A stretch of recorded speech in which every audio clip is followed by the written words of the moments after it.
Hi, this is Tiffany, volunteer for the Christian Book Fair, and I'm going to talk today about graphic novels.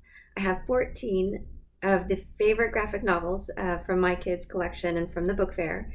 And I'm going to start with some of the younger books, and then I'm going to, and these are all going to be like elementary, middle school, high school level books. And they are fun. Some of them are going to be very faith oriented. And then some of them are going to be not faith oriented, but a lot of fun. So I'm going to start with a favorite. This is a favorite among my kids, and then it's also been a favorite in the book fair. It's called Catechism of the Seven Sacraments, and it's done in all Lego people. So this is very creative. It's all based on the Bible, so it's the Bible stories, and it's all done in Lego people, which the kids love, absolutely love. It's very creative that they did this, themselves. It's a lot of fun. The kids that really love Legos are going to really appreciate this, not just because it's a great story, but in just how they created it. So it's fantastic. The other book, these are historical fiction books. This one is called Saint Clare of Assisi, and it's about a young girl. If you've heard of Saint Francis, this is the female counterpart to Saint Francis. So I think Saint Francis is in this story at some point, and so this takes place in the 1200s, and it's a very sweet story about a young girl who chooses to devote her life to God, and it's beautifully told and whimsical, and it's a lot of fun. So my daughter really enjoyed this book. I know a lot of other young ladies from the book fairs really enjoyed this book. The next book is called Philip Neri, the Laughing Saint. This again is a book that my kids read multiple times over again. It's also a favorite in the book fair. It's actually very funny. It's very whimsical. It's about this. This is also historical fiction. So I mean, it's based on a historical story. So it's from the I think it's the 1500s. No, it's gosh, I have to look it up again. Sorry.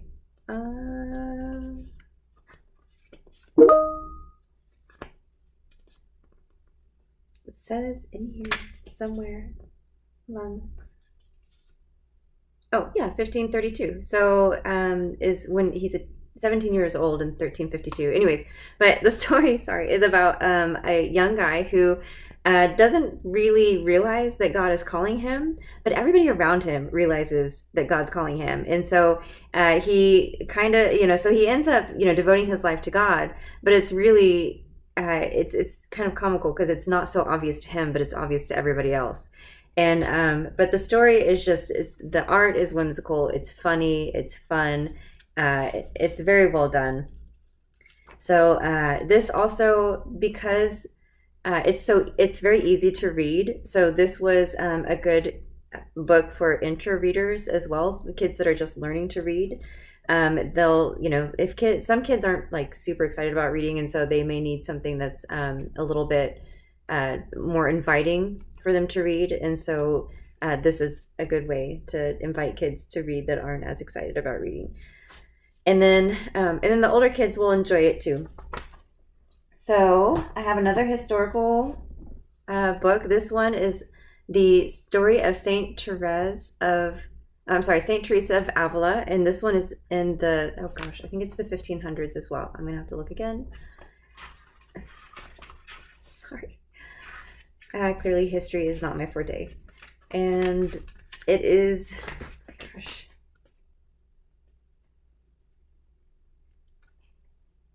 1500s, 1580 was towards the end of the story, so I'd say 1500s. But this is a great story about a young lady who wanted to reform the church, and her message was that to reform the church, you have to start within first, within yourself, and which is a beautiful message. And she has some quotes in the back that are really beautiful as well. The art in here is really beautiful as well.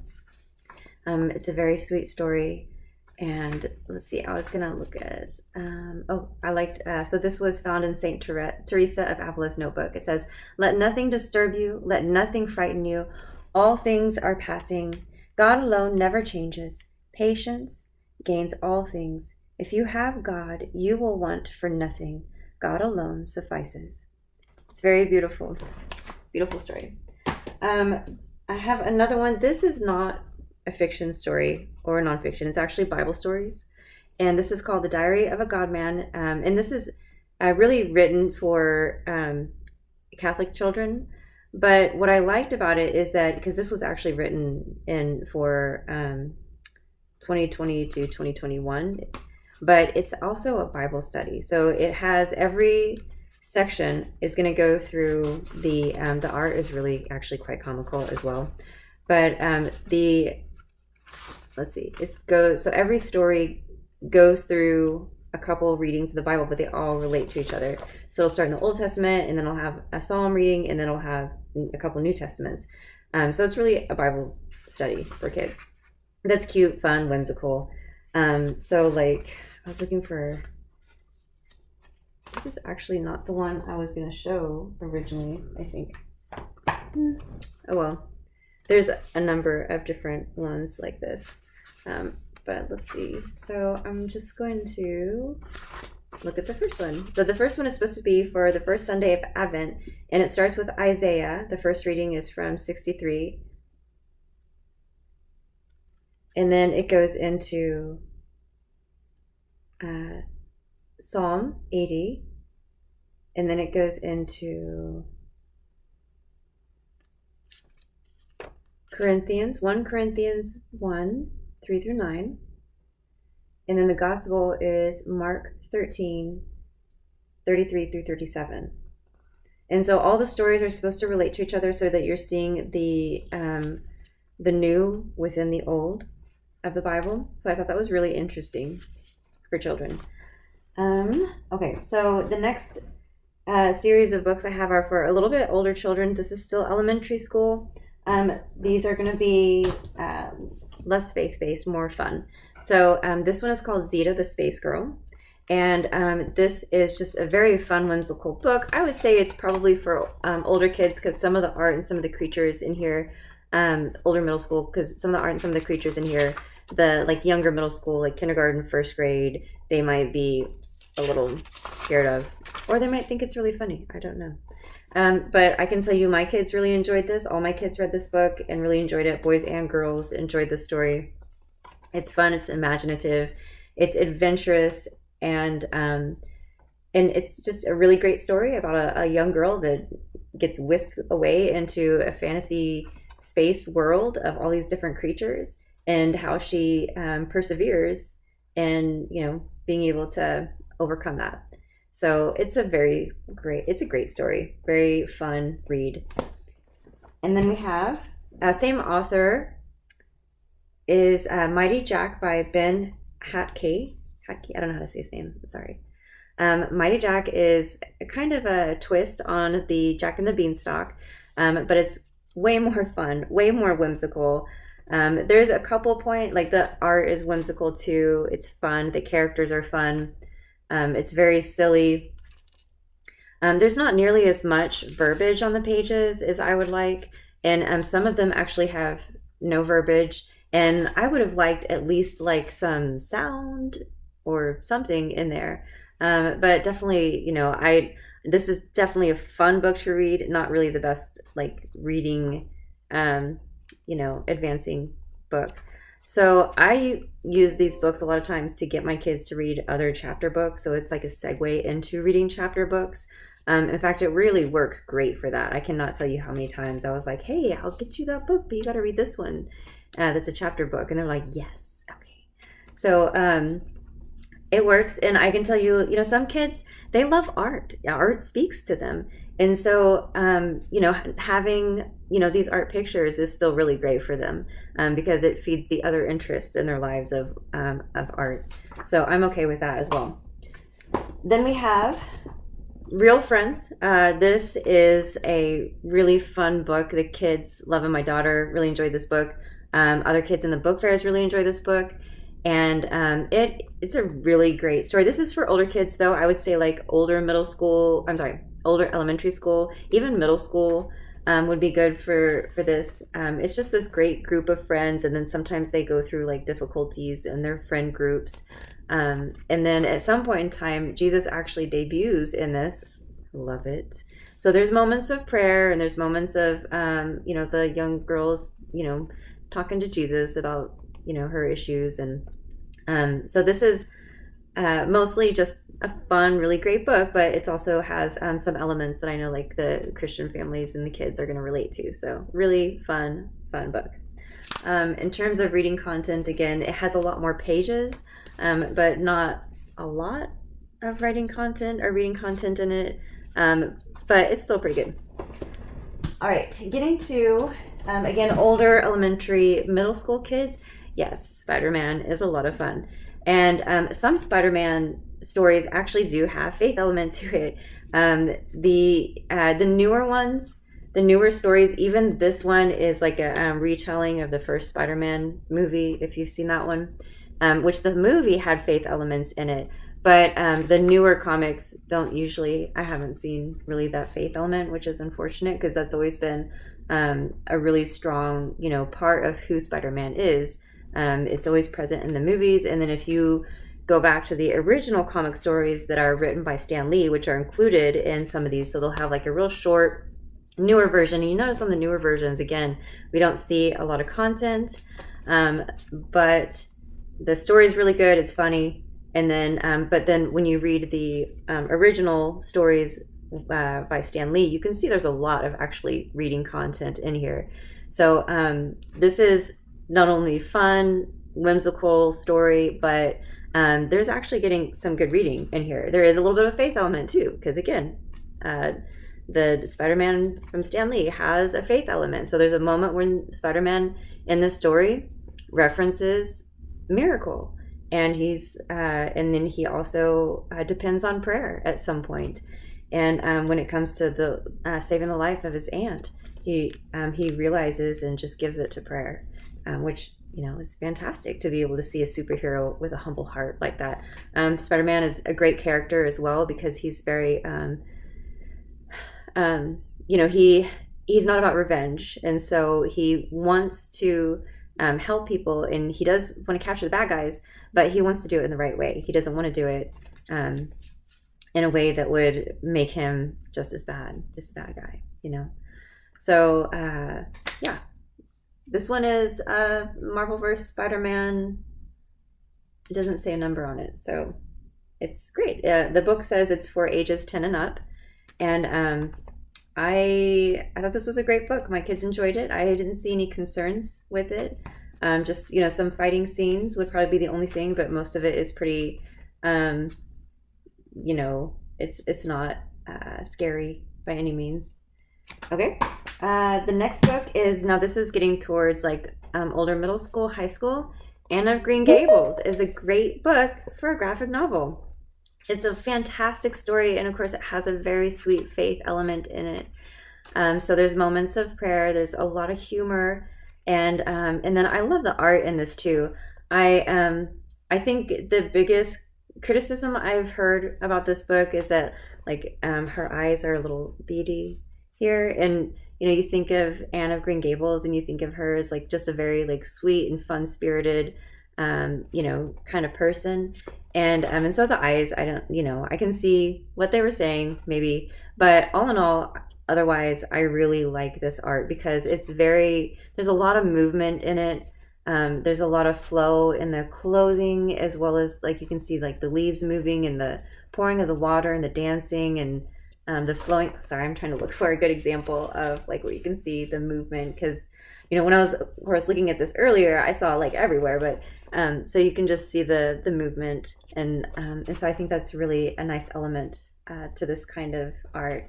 So it's a great story anyways, but to have it in a graphic novel form, I think is so much fun, and it's good to read the actual book as well, but for the younger readers, they may enjoy this as well. So again, going to high school, The Hobbit. So The Hobbit is a great story, and it's so imaginative, it's so creative, and then it gets you into that series of the Lord of the Rings, and which just like goes beyond imagination. For most books, like it has like different languages and all these different characters, and the personalities to all the different characters. And so it's a lot of fun to get into. The kids really enjoy this. And of course, the humble hero is the absolute best. But this is a beautifully illustrated book as well. It has a lot of movement and action, a lot of detail in the art, a lot of detail in the expression of the characters. So this is a lot of fun. I highly recommend this book for a graphic novel. Of course, we love our humble heart hero, and who reminds us of Jesus and how God wants us to be humble as well. So the next book I have is called Elona Holmes, the graphic novel, and this is beautifully illustrated. It's very smart, very whimsical, very fun, and basically it's the sister of Sherlock Holmes, and so it's the female counterpart to Sherlock Holmes, where she is a detective as well, and so it's her story. And Sherlock Holmes does make some debuts in here as well, so that's kind of fun. There is some faith element to this.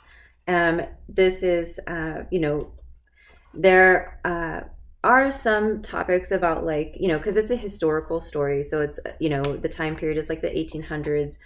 Women wore the corset, and they but her her take on it, and there's actually a picture of a lady in a corset and what it looks like, but she is the main character in here is not a fan of them, and so does not approve of them whatsoever. But from a historical perspective, it's definitely interesting that they brought it up, I think, for that purpose. And then it is more of an intense story. So like the Sherlock Holmes stories, they tend to be more intense. So this would be high school level, because there's going to be a murder, and there's some, pretty evil characters in here. There is some faith element in it. I'm trying to remember exactly what. I know at some point in time she disguises herself as a nun, which is kind of fun. And back then it was not uncommon, I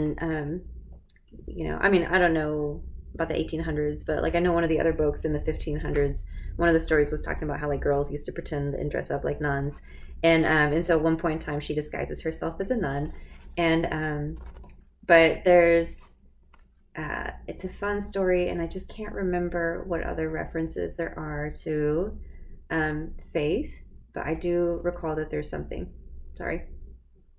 Mostly just a fun, smart book. She's a detective, so she takes notes. There's puzzles. Her mom leaves her some puzzles and clues to be able to try to figure stuff out. And there's no romance in the story. In the movie, if you've seen the TV show, there is a romance, and but it was very well done. And I would definitely, my kids enjoyed it for sure. So, but this is a great book. I think older kids will really enjoy it. And all right, let's see what else I have. So we have a couple of faith-based books for older kids. This is going to be the Saints Chronicles, and this is again high school level.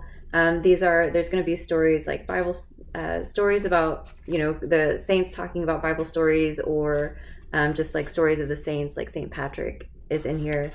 The art is beautiful, a lot of character, a lot of detail, a lot of movement. And you can see a lot of emotion in the faces and in the characters. Very well done. I really enjoy the art in this. I think a lot of the kids that are interested in art are also going to be very interested in the art, and then also moved, of course, by the stories, because they're beautiful, faith-filled stories.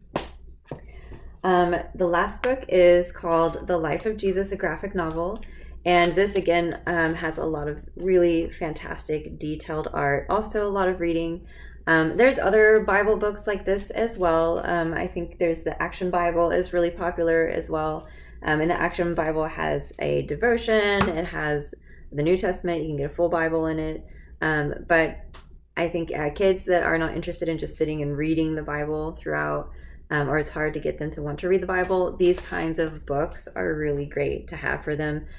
Because they are going to be the artistic interest is going to draw them into the story, if reading is not something that they really enjoy. So again, these graphic novels can be great segues into enjoying reading more and in working on developing your own imagination and your own worlds as you read. So I highly recommend getting graphic novels for your kids, even the ones that really enjoy reading. I still have graphic novels for them because they still enjoy a graphic novel every now and again. And then of course my kids that are not big avid readers, they still enjoy the graphic novels every now and again. So I hope your kids enjoy, and God bless.